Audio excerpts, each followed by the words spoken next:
Current. तो हम लोग क्वेश्चन सॉल्व कर रहे हैं चैप्टर के, ठीक है। तो नेक्स्ट क्वेश्चन जो है वो ये वाला है। नेक्स्ट क्वेश्चन क्या है? Find the equilibrium resistance across the points A and B for the network shown in the figure A. इस फिगर में तीन रेजिस्टेंस आर लगे हुए हैं, तो ए और बी के बीच में अपने को अफेक्टिव रेजिस्टेंस निकालना है। ओके, तो सवाल कुछ ऐसा है।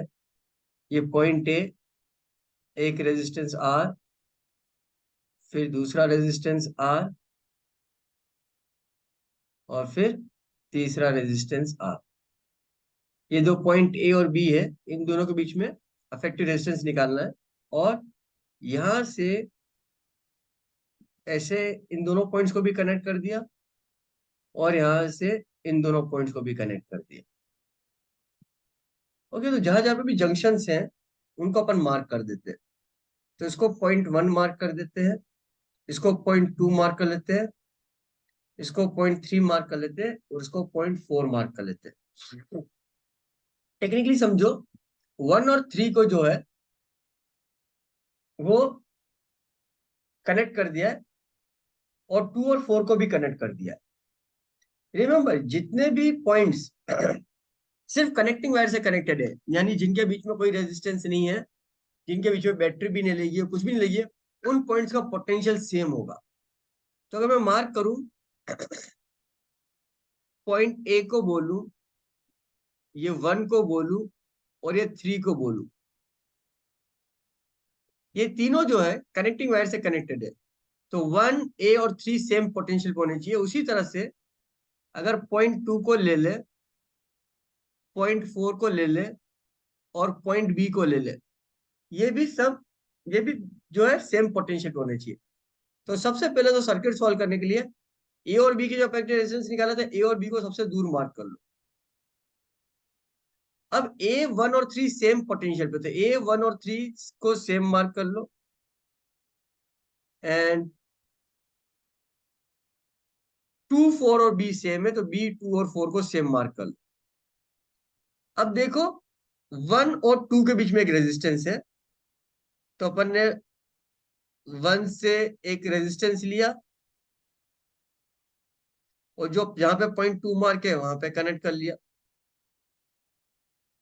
टू और थ्री के बीच में एक रेजिस्टेंस है, तो अपन ने टू से शुरू है और थ्री को कनेक्ट कर लिया, वापस से एक रेजिस्टेंस है।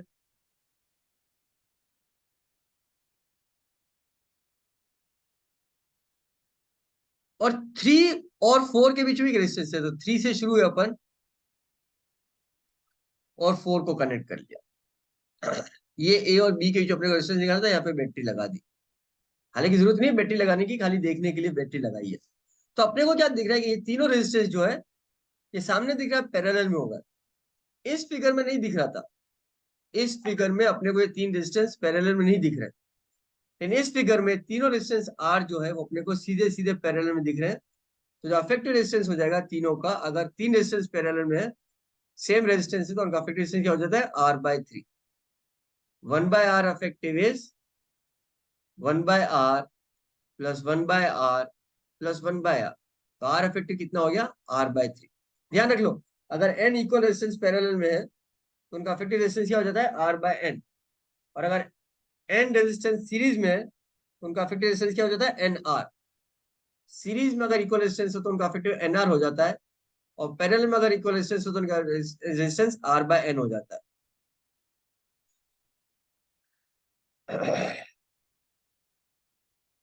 ओके, क्लियर है?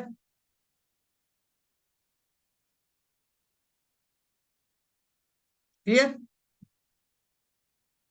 Yes sir. Yes sir. चलो आगे चलते, नेक्स्ट क्वेश्चन।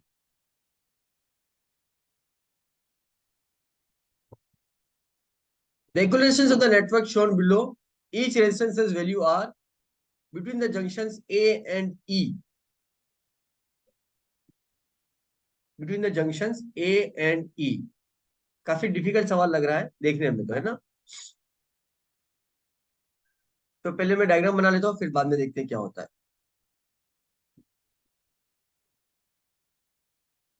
सवाल कुछ ऐसा है।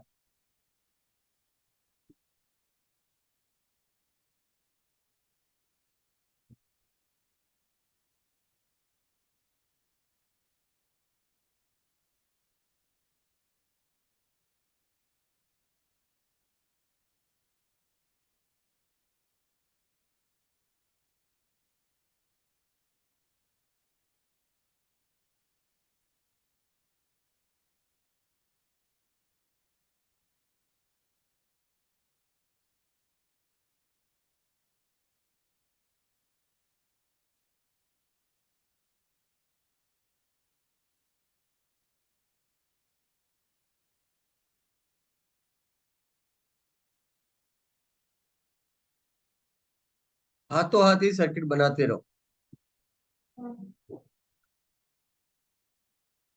सब रेजिस्टेंस आर, ठीक है। और फिर इसकी नंबरिंग कर दी, ABCDEFGH,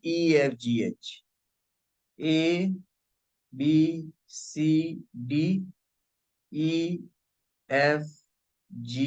और H।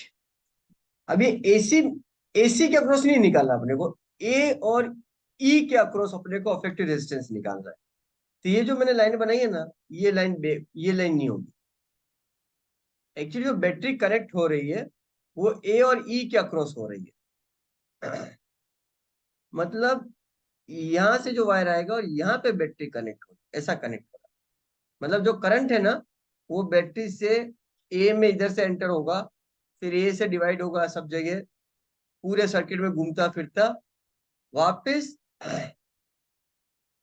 ई पे आ रहा है, ई पे आ रहा है, ई से वापस इधर बैटरी पे जा रहा है। तो अपने जो दो फार पॉइंट्स होंगे वो ए और ई होंगे। जैसे फार पे अपन जो पॉइंट्स बनाएंगे वो कौन से बनाएंगे, ए और ई बनाएंगे।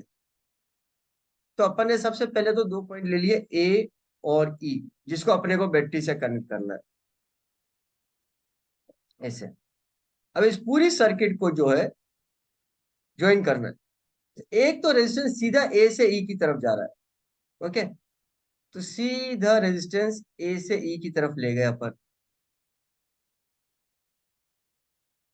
एक रेजिस्टेंस हो सीधा ए से ई की तरफ इधर ले जाओ। इसको क्या है कि सबसे नीचे से या सबसे अलग से ले जाओ, क्योंकि बाकी पूरा कॉम्प्लीटेड सर्किट है। अब जा रहा है ए से बी और ए से डी, ए से बी जा रहा है और ए से डी जा रहा है। एंड बी एंड डी जो है वो इक्विपोटेंशियल पॉइंट है, ओके। इस सवाल को अपन बाद में करेंगे, क्योंकि यहाँ पे बी और डी जो है वो इक्विपोटेंशियल पॉइंट है। ये समझाना थोड़ा सा मुश्किल है, वैसे समझ में आ सकता है। इस सर्किट से जो करंट आ रहा है ए से ई तो बिल्कुल अलग है, ठीक है। अब करंट ए से बी जाएगा और ए से डी जाएगा, बी से एफ, बी से ई, डी से एच, डी से ई, ई से वापस जी की तरफ, जी से एच, जी से एफ, एफ से ई, एच से ई। तो क्लियरली दिख रहा है जो बी पॉइंट है वो डी पॉइंट के सिमेट्रिक है। मेरा कहने का मतलब है कि जितना करंट ए से बी में जाना चाहिए उतना ही करंट ए से डी की तरफ भी जाना चाहिए, क्योंकि रास्ते के साथ।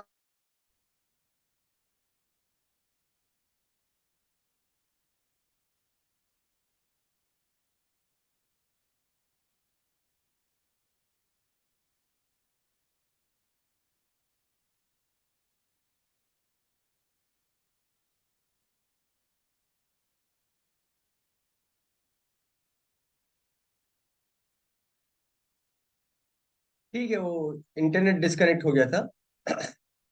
तो मैं क्या बता रहा था कि पॉइंट बी और डी बिल्कुल सेम है, सिमेट्रिक है। तो अपन बोल सकते हैं बी और डी सेम पोटेंशियल पे। उसी तरह से अपन ये भी बोल सकते हैं एफ और एच भी सेम पोटेंशियल पे। तो पहले बी और डी को सेम पोटेंशियल पे मान लेते हैं। तो बी और डी को एक साथ मार्क कर लेते हो, बी और डी एक एक पॉइंट है। अब ए से बी भी जा रहा है और ए से डी भी जा रहा है। एक रेजिस्टेंस अपन ए से बी ले गए और एक रेजिस्टेंस अपन ए से डी ले गए, ऐसे कनेक्ट कर दिया। उसी तरह से एफ और एच, ये भी दो सिमेट्रिक पॉइंट है, ये भी दो सिमेट्रिक पॉइंट है। एफ भी ई से कनेक्टेड है और एच भी ई से कनेक्टेड है। तो एच और एफ को अपन ने यहां पे मार्क कर दिया और दोनों को ई से कनेक्ट कर दिया।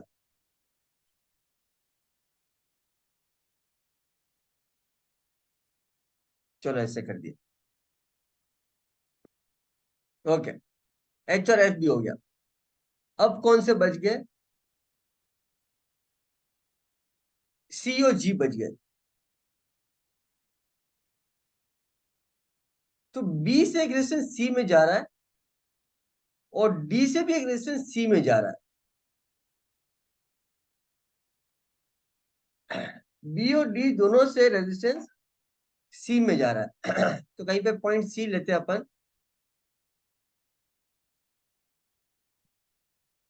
ये सी और ये भी सी। बी और डी से दोनों रेजिस्टेंस सी में चला गया। अब सी से जा रहा है जी में। सी कनेक्टेड है जी से, तो सी को जी से कनेक्ट कर लो। ये सी को जी से कनेक्ट कर दिया। जी जो है वो एफ और एच दोनों से कनेक्टेड है, तो जी को एच और एफ दोनों से कनेक्ट करो। तो जी को अब टोटल रेजिस्टेंस कितने बने, 1 2 3 4 5 6 7 8 9 और 10। यहाँ पे देखो टोटल रेजिस्टेंस कितने हैं, 4 तो बाहर में, 4 अंदर, 8। 8 और 4 12 रेजिस्टेंस है। मेरे पास 12 आ रहे हैं क्या, 10 ही आ रहे हैं। तो दो रेजिस्टेंस में खा गया हूँ। हाँ, बी से एफ कनेक्टेड है और डी से एच कनेक्टेड है। ठीक है, तो बी से अपन एफ को कनेक्ट कर लेते हैं ऐसे, और डी से भी एच कनेक्ट है, तो डी से भी वापस से यहीं से लेके ऐसे ही एच को कनेक्ट कर लेते हैं। तो देखो ये सर्किट कितनी आसान बन गई। हालांकि ये बनाना बहुत मुश्किल है, ये धरते पहले इतना डिफिकल्ट क्वेश्चन आ गया, तो इतना इतना जल्दी हमारे को इतना डिफिकल्ट क्वेश्चन नहीं लेना चाहिए था, लेकिन कर लिया तो कोई बात नहीं, प्रैक्टिस हो गई है। अब तुम देखो, ए और बी डी के बीच में ये दोनों पैरेलल में, बी डी और सी के बीच में ये दोनों पैरेलल में, जी और एच एफ के बीच में ये दोनों पैरेलल में, और ये दोनों पैरेलल में, तो ये सब क्या हो जाएंगे, ये सब R/2 R/2 R/2 हो जाने चाहिए।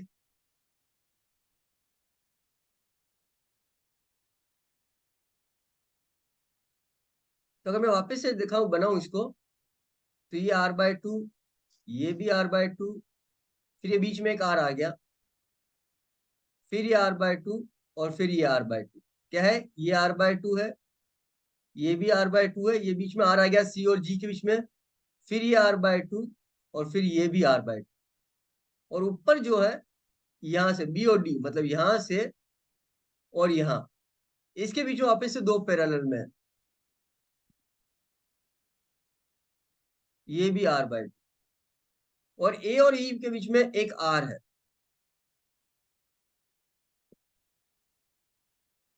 देखो ध्यान रख लो, ये वाला जो ऊपर वाला R/2 बनाया है, इसको ध्यान से देखो। मेरे दिमाग में क्या चला था, जब तक मैंने ये R/2 नहीं बनाया था, मेरे को लग रहा था कि नीचे वाले पांचों सीरीज में आ रहे हैं, लेकिन एक्चुअली ऐसा नहीं था। यहां से ये ब्रांच निकल रही है, और ये ऊपर वाले दो रेजिस्टेंस जो पैरेलल में आ रहे हैं, वो R/2 यहाँ पे बन गए। तो इसका मतलब सिर्फ ये बीच के जो तीन है, यही सीरीज में है अभी, यही सीरीज में। तब R/2 और R/2 ये सीरीज में हो गए। अब क्या हो गया, वापस से सर्किट में, तो ये R/2, ये 2R, और ये R/2, ये 2R, और ये R/2, और ये R/2। याद रखना अभी भी सीरीज में नहीं है, क्यों, क्योंकि यहाँ पे एक R/2 अभी भी लगा हुआ है, ये R/2 अभी भी लगा हुआ है, और फिर एक R अपने पास यहां से आ रहा है। अब क्या हो रहा है, अब सबसे पहले R/2 और 2R,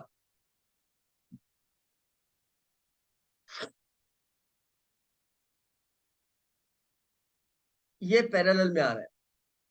R/2 और 2R ये पैरेलल में आ रहा है, तो इसका इफेक्ट क्या हो जाएगा, R1 R2 अपन R1 प्लस R2,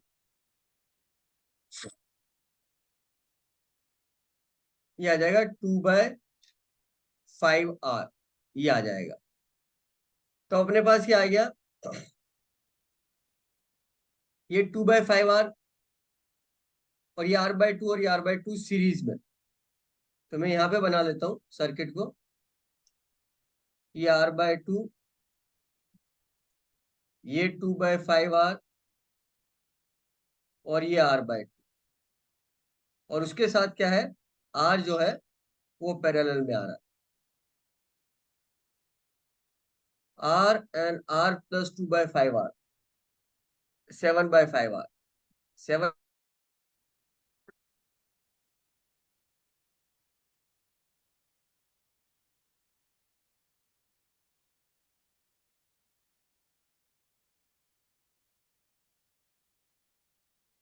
तो ये क्या हो गया, आर और R/2, 2/5 और R/2 सीरीज में हो गए।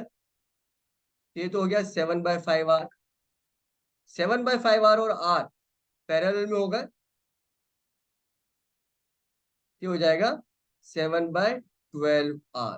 तो अफेक्टिव रेजिस्टेंस जो इस सर्किट का है ए और ई के बीच में, ए और ई के बीच में, वो है 7/12R।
चले आगे।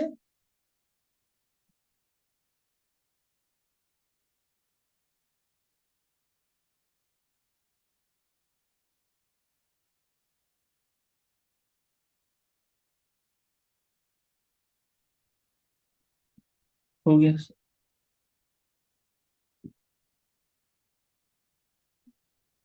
ठीक है, तो नेक्स्ट क्वेश्चन। अब आ जाते हैं अपन व्हीट स्टोन ब्रिज पे, सबसे इंपॉर्टेंट सर्किट है और exam exam point of view से भी बहुत इंपॉर्टेंट है। तो पहले तो समझते हैं व्हीट स्टोन ब्रिज होता क्या है। व्हीट स्टोन ब्रिज में क्या होता है, अपने पास अपन ने ये दो रेजिस्टेंस ले लिए, चार रेजिस्टेंस ले लिए ऐसे, ये एक, ये दो, ये तीन, ये चार, और इसको बैटरी से कनेक्ट कर दिया। ठीक है, नंबरिंग कैसे की है मैंने, ABCD। ठीक है, ABCD। अब ये जो बी और सी है, या तो बीच में एक रेजिस्टेंस कनेक्ट कर दो या बीच में गैल्वेनोमीटर कनेक्ट कर दो। गैल्वेनोमीटर कनेक्ट कर दिया, galvanometer is as good as resistance, क्योंकि गैल्वेनोमीटर का अपना रेजिस्टेंस होता है। मेरी आवाज क्लियर आ रही है तुम लोगों को आदि? Yes sir. तुम लोगों की आवाज में डिस्टर्बेंस आ रहा है। अजीजा, यस सर, आ रही हूँ। मुआज,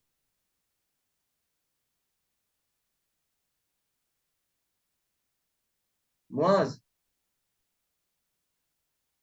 मुआज, तुम क्लास में हो क्या? हेलो।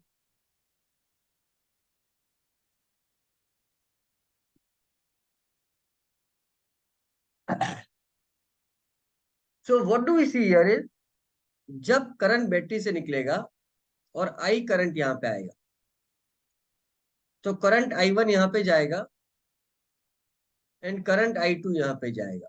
ओके, तो अपन रेजिस्टेंस को नंबरिंग कर लेते हैं पहले। PQRS बोला है रेजिस्टेंस को यहाँ पे, PQR and S are the resistance. PQRS label नहीं है, PQRS क्या है, रेजिस्टेंस है।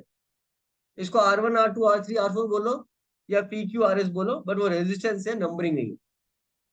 तो रेजिस्टेंस P में करंट I1 जा रहा है और रेजिस्टेंस R में करंट I2 जा रहा है। यहाँ पे करंट I1 जा रहा है और यहाँ पे करंट I2 जा रहा है। अब यहाँ पे जब करंट आएगा बी पे और सी पे जब करंट आएगा, तो माइट बी पॉसिबल कि करंट यहां से यहाँ पे आए, या माइट बी पॉसिबल कि करंट सी से बी में जाए। दोनों पॉसिबिलिटीज है। ओके, डिपेंडिंग अपॉन कौन हायर पोटेंशियल पे है, करंट बी टू सी जाएगा या सी टू बी जाएगा, depends which is at higher potential.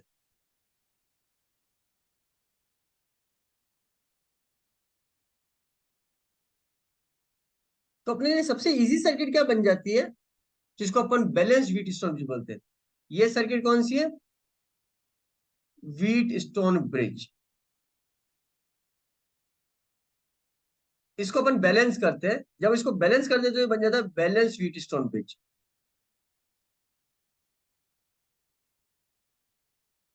Balance कैसे किया जाता है, बैलेंस ऐसे किया जाता है कि to balance the Wheatstone what you do is we bring B and C at same potential. B and C को क्या करते हैं, सेम पोटेंशियल पे ले आते हैं। किसी भी एक रेजिस्टेंस को वेरी करोगे तो B and C same potential पे आ जाएंगे। जब B and C same potential पे आ जाएंगे तो ना तो बी से सी की तरफ करंट जाएगा, ना ही सी से बी की तरफ करंट जाएगा। तो अगर ना तो करंट बी से सी की तरफ जा रहा है, ना ही करंट सी से बी की तरफ जा रहा है,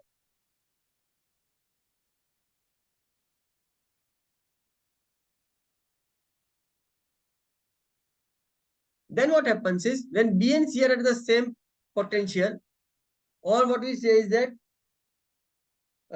when there is no current flowing between B and C, तो जो बीच की सर्किट है ना, इसका कोई मतलब ही नहीं रहा अपने लिए, इसका कोई मतलब भी नहीं रहा। तो या तो इसको हटा दो, एक काम तो ऐसा हो सकता है कि इसको हटा ही दो, तो हमारी सर्किट बहुत सिंपल बन जाती है। क्या हो जाता है, ये पी से यहाँ पे गया और ये सीधा यहाँ पे आ गया, और ये यहाँ पे गया और ये सीधा ये कर दिया।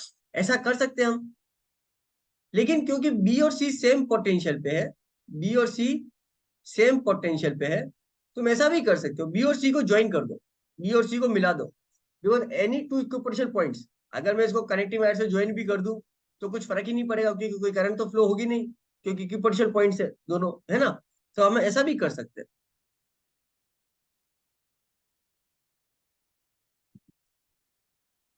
ऐसे ही बना सकता हूँ मैं इसको। ये बी और सी को मिला दिया अपन ने, ये अपना पॉइंट ए था,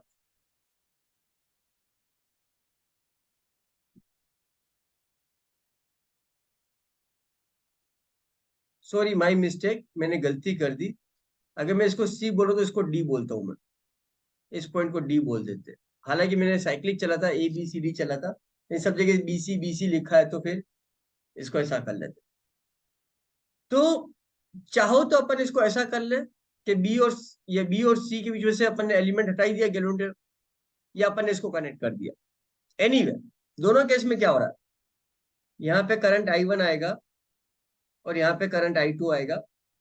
जो करंट आई वन यहाँ पे आ जाएगा और करंट आई टू यहाँ पे आ जाएगा। इस केस में क्या होगा, करंट आई वन यहाँ से आएगा, करंट आई टू यहाँ से आएगा, फिर ये करंट आई वन इधर जाएगा और ये करंट आई टू इधर जाएगा। ये वापस से आई वन आई टू इसलिए बोल रहा हूँ क्योंकि मेरे को मालूम है, और ये सिर्फ बैलेंस व्हीटस्टोन ब्रिज में होगा, हर किसी में नहीं होगा। ये सिर्फ बैलेंस व्हीटस्टोन ब्रिज में होगा, हर किसी में नहीं होगा। ये वापस आई वन आई टू यहाँ पे जो जा रहा है ना, this is only in balance Wheatstone bridge, not in any other circuit. Anyway अगर मैं इसमें current I one I two नहीं भी भेजता हूँ, मान लो कि मेरे को नहीं भी मालूम इसमें आई वन आई टू जा रहा है, ठीक है, वो मेरे को नहीं मालूम। अपने को क्या मालूम है कि ये रेजिस्टेंस P है, ये रेजिस्टेंस R है, ये Q है, ये S है, ये P एंड Q है, ये R एंड S है। इसमें क्या है, P एंड Q सीरीज में है, R एंड S सीरीज में है, और P एंड Q सीरीज में, R एंड S सीरीज में वापस से कॉम्बिनेशन पैरेलल में बन जाएगा। यहाँ पे क्या है, P एंड R पैरेलल में है, Q एंड S पैरेलल में है, और इसका कॉम्बिनेशन दूसरे कॉम्बिनेशन के साथ सीरीज में आ जाएगा, और दोनों की वैल्यू सेम आएगी। दोनों की वैल्यू सेम क्यों आ रही है, क्योंकि ये बैलेंस व्हीटस्टोन ब्रिज है। अदरवाइज जरूरी नहीं है कि हर एक रेजिस्टेंस, 4 रेजिस्टेंस को तुमने ऐसे बनाया तो अगर तुम पी बी एन सी को ज्वाइन कर दो तो हमेशा सेम रेजिस्टेंस आएगा, बिल्कुल अलग। ये दो सीरीज में, ये दो सीरीज में अफेक्टिव पैरेलल में, और यहाँ पे पी एंड आर पैरेलल में, क्यू एंड एस पैरेलल में, अफेक्टिव सीरीज में, दोनों बिल्कुल अलग अलग सर्किट है, दोनों बिल्कुल अलग अलग सर्किट है। रिमेंबर, यहाँ पे these two circuits are equivalent because of this common circuit, इसीलिए ऐसा हो रहा है। समझ में आ रहा है? समझ में आ रहा है? Yes sir. Hmm. Yes sir. Muaz,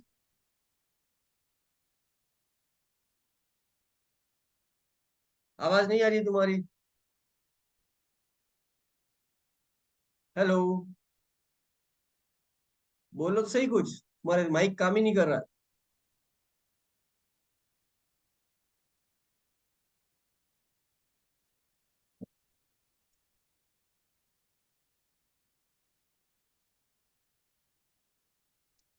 okay. Hello hello. हाँ बोलो। हाँ सर, आज ओके, तो अब ये तो मैंने ये पूरी सर्किट समझा दी। हमारा तो ये था कि बैलेंस डिस्ट्रीब्यूशन ब्रिज होता क्या है। सो बैलेंस डिस्ट्रीब्यूशन ब्रिज क्या हो रहा है, पॉइंट बी और पॉइंट सी का पोटेंशियल सेम है। पॉइंट बी और पॉइंट सी का पोटेंशियल सेम है। तो अगर पॉइंट बी और पॉइंट सी का पोटेंशियल सेम है तो उसका मतलब क्या हुआ? उसका मतलब हो गया, अगर मैं V A minus V B निकालता हूं, so V A minus V B is equal to I one into P, and V A minus V C is equal to I two into R. अब VC तो VB के बराबर ही है, VC तो VB के बराबर ही है, क्योंकि बी और सी सेम पोटेंशियल पे है।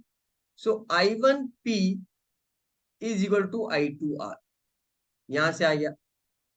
एंड वीबी माइनस वीडी वो क्या है, वो आई वन क्यू है। एंड वीसी माइनस वीडी क्या है, वो आई टू एस है। ये P Q R S resistance है ना सर्किट के। अब वीसी और वीबी भी बराबर ही है, तो अपने पास आ गया I one Q is equal to I two S. अगर मैं इसको इक्वेशन 1 मानूं और इसको इक्वेशन 2 मानूं और डिवाइड कर दूं तो मेरे पास क्या आ जाता है, P by Q is equal to R by S. या फिर इसको दूसरे तरीके से बोले तो P by R is equal to Q by S.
आ गया समझ में?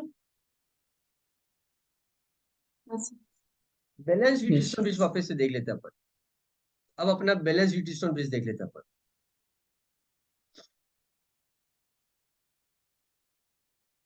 कहीं पे भी तुम्हें सर्किट में ये 5 रेजिस्टेंस दिख रहे हैं सपोज ऐसे, और अपने को ए और बी के बीच में पोटेंशियल निकालना है, अफेक्टेड रेजिस्टेंस निकालना है, कुछ भी निकालना है। अगर ये R1, ये R2, ये R3, ये R4, if R1 upon R2 is equal to R3 upon R4, that is R1 upon R3 is equal to R2 upon R4, अगर ये दिख जाए तो बीच का जो रेजिस्टेंस है इसको खा जाओ, इसको हटा दो सर्किट में से, इसको सर्किट में से हटा दो, और तुम्हारे पास R1 R3 सीरीज में हो जाएंगे, R2 R4 सीरीज में हो जाएंगे, और फिर उसका कॉम्बिनेशन पैरेलल में हो जाएगा, और सवाल करना बहुत आसान हो जाएगा। द ट्रिक विल बी कि किसी भी बड़ी सर्किट में ऐसे व्हीटस्टोन ब्रिज को आइडेंटिफाई करना। खाली व्हीटस्टोन ब्रिज दिया तो कोई प्रॉब्लम ही नहीं है, लेकिन अगर कॉम्प्लिकेटेड सर्किट है तो उसमें व्हीटस्टोन ब्रिज को आइडेंटिफाई करना है और फिर उसको सॉल्व करना है, ठीक है। और अगर R1/R2 is not equal to R3/R4, अगर ऐसा नहीं है तो तुम्हें जो किरचॉफ्स लूप लॉ और जंक्शन लॉ है, सर्किट में करंट I1 भेजा, I2 भेजा, फिर B से C की तरफ या C से B की तरफ करंट I3 भेजा, और हर जगह जंक्शन रूल लगाओ, और फिर सारे लूप्स बना के तुम्हें सर्किट को सॉल्व करनी होगी। Is this clear? Yes, sir. Yes sir. ठीक है, चलो आगे चलते हैं।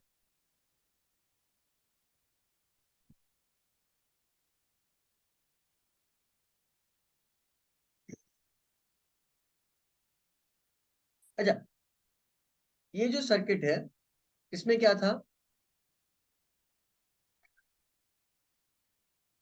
मैंने सर्किट कैसे बनाई थी, ऐसे बनाई थी।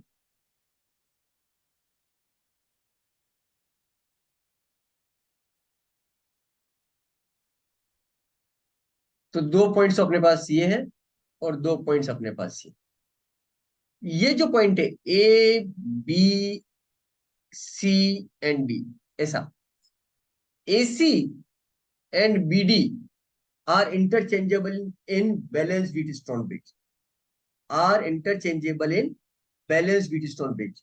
इसका क्या मतलब है, अभी अपन ने क्या किया था, AC के अक्रॉस बैटरी लगाई थी और BD के अक्रॉस अपन ने, यहां पे अपन ने गैल्वेंटर लगाया था। इसके बजाय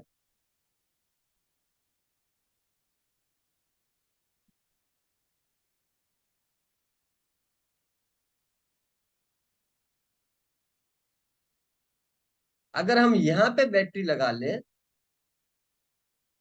और यहां पे गैल्वेंटर लगा लें, सर्किट में कोई चेंज नहीं आएगा। The circuit is symmetric, because इसमें क्या हो जाएगा, ये R1, ये R2, ये R3, ये R4, बात सेम ही रहेगी ना। हमारे लिए क्या था, इसमें अगर अपन R1/R2 इज इक्वल R3/R4 बोलते हैं, this is same as R1/R3 is equal R2/R4। तो इस केस में क्या हो रहा है, ये जो है R1 R2 R3 R4, तो जब जहां पे बैटरी कनेक्टेड है वो R1/R2 हो रहा है, तो यहाँ पे भी जहाँ पे बैटरी कनेक्टेड है वो R1/R3 हो रहा है। तो यहाँ R1/R2 करो या R1/R3 करो, बात तो सेम ही आ रही है। तो अगर तुम सर्किट को एक्सचेंज भी कर दोगे, तो instead of saying A and C, if you say B and D and find the effective resistance between B and D, तो भी आंसर सेम आएगा, तो भी आंसर सेम आएगा। Is this clear?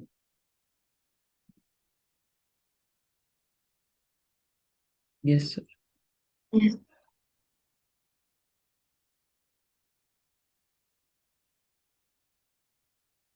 Okay, so I over the class here only, हम लोग कल continue करेंगे।